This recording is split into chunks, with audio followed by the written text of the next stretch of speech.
Hey guys, Scott here. The new beer dissection video for you. Depending on when you're watching this, recently, at least at the filming of this video, I picked up a bunch of crowlers once again from Lake Placid Pub and Brewery and Big Slide Brewery up in Lake Placid, New York, Adirondack region, North Country, for those of you watching me from a distance. So I bought a bunch of crowlers. I don't get up to visit there as often as we used to, but I still like to order their crowlers. They ship them down to me. As long as I'm in New York, I get them.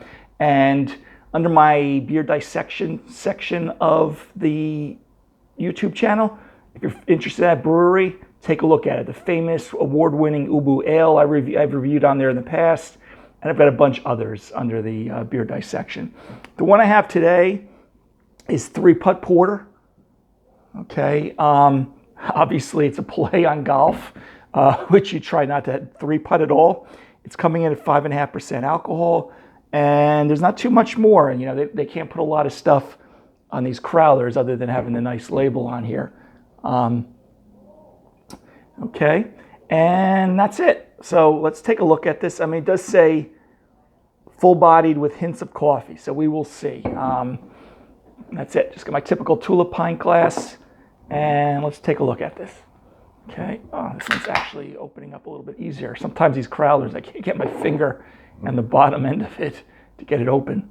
All right, so let's pour this out without making a mess. Okay. All right, so what do we got here? Very pretty looking, light brown head. We've got a couple of inches there. Very dense, very tight, compact bubbles. I'm getting that nice kind of frothing on top, almost a combination between whipping cream as well as like a crema on your espresso. Okay, that's what it kind of looks like on top. All right, so you can kind of get a nice look on there. Color-wise, we kind of got a kind of dark brown, medium dark brown. Actually, it is pretty clear though. I can see through it. If someone wanted to say black, I guess I wouldn't argue with them, but I think it's more of a darker brown, if anything. All right. Well, very pretty looking beer. Okay. I remember with porters, you know, a lot of times, remember that was, again, I did also, by the way, a what is style. I believe I did it on porter. I go into the history of porter and, you know, the use of brown malts and the invention of the hydrometer. I'll try to remember to tag that video at the very end of this one on YouTube. You have that little box, you can click on it for those other beer geeks. I believe I went into detail there. If I didn't, I apologize, but I do go into porter. It could have even been the Irish Stout video that I talk about, because stouts were derived from porters, and they start with brown malt, and then they realized they weren't utilizing all the grains and the sugars, and then the hydrometer had been invented, and they started going, you know, the roasting drum by Daniel Wheeler around 1812, I believe, or 1810, I think it was.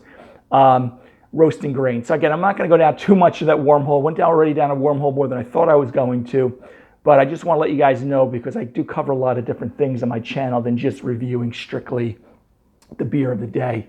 All right, so let's take a sniff of the aroma. Oh yeah, so they're not lying when they say coffee. I'm getting that roast of coffee, kind of like a, you know, dark roasted coffee, maybe not as strong as espresso. I'm getting chocolate. You know, a lot of porters will use a degree. There's some belief that, you know, they're not using roasted barley, that's a delineation. It's not a written rule, but most stouts use more roasted barley than porter, but it doesn't mean that you put roasted barley in porter that all of a sudden it's not called porter anymore. But chocolate malt is usually a showcase with pale malt, two-row, and they may throw in some, you know, black patent malt and some roasted barley. They may put a little roasted barley, but again, that's usually a little bit more in the stouts. But again, that's the brewer's discretion there. So definitely coffee, a medium roast. You know, you kind of get a nutty, roasted nut, walnut. Smells really good though.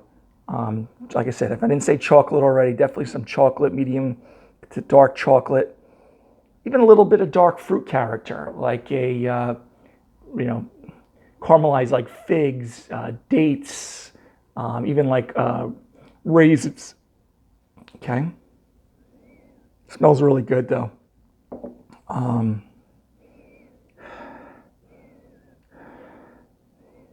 You also get like, I don't know if it's like, you name your nut, I guess, if you want to say walnut, pecan, but even pinoli nut, you kind of get that. You're also getting a little bit, like I said, with the dark fruit, even some like light caramelization, like brown sugar kind of notes, or molasses kind of smell to it. But again, not saying they use molasses. A lot of times they don't use molasses in porter, but it's just the aromatics I'm getting from it. All right. Okay. Very good. So anyway, guys, cheers. Let's take a taste of this. Pretty high carbonated. Let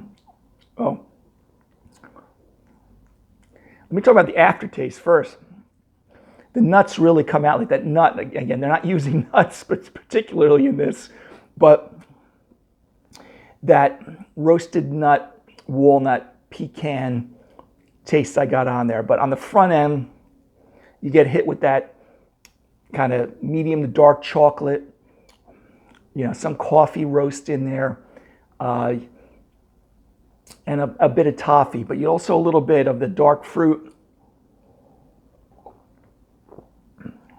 It's kind of medium bodied, maybe slightly above medium bodied, but not cloyingly sweet. It actually drinks kind of dry, and what did I say, 5-something%? There's no alcoholic warmth, no astringency at all. But you kind of get like, if you want to say like chocolate covered nuts, if you took like a walnut, roasted it, dipped it in some chocolate, that's kind of what you're getting. Or with a little bit of, wash it down with a little coffee. So you kind of get that coffee, the roast, but it's not, really heavy like a cream stout, milk stout, or even foreign extra stouts that are a little bit heavier with the body.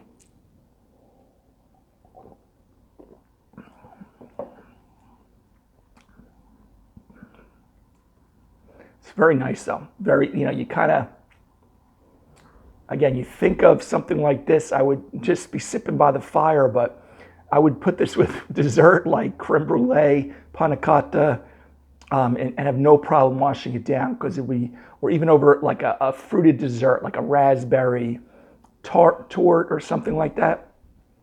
But really good, guys. Wish I could get these more local, and get them more regularly, but bitterness, it's kind of moderate, pronounced. Sometimes you want to have it withstand some of the malts and the richness of the malt. But really nice.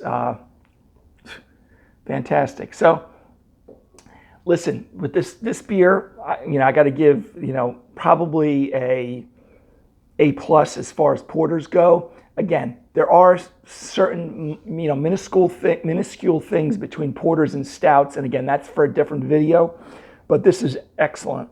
So, anyway, guys, 3 Putt porter from, I'm sure I have it over my shoulder, Lake Placid Pub and Brewery or Big Slide. Remember, Big Slide is the sister brewery about 1 or 2 miles down the road from Lake Placid Pub and Brewery. This is exceptional. Not cloyingly sweet. Mouthfeel is medium. You get a decent amount of balance between the roast, chocolate flavors, but really well done. I really have nothing else, anything negative to say about it at all. It kind of drinks a little bit like Samuel Smith's Tatty Porter. Trying to think some other beers that you may be familiar with if you were like up there and you wanted to try it out. But definitely try a flight there, and if you see it on tap. And but their beers come and go because they're constantly brewing. So anyway, guys, Lake Placid Pub and Brewery, 3 Putt porter. Until the next beer dissection video, highly recommend it. Cheers, and till the next video, have a great day. Take care. Bye-bye.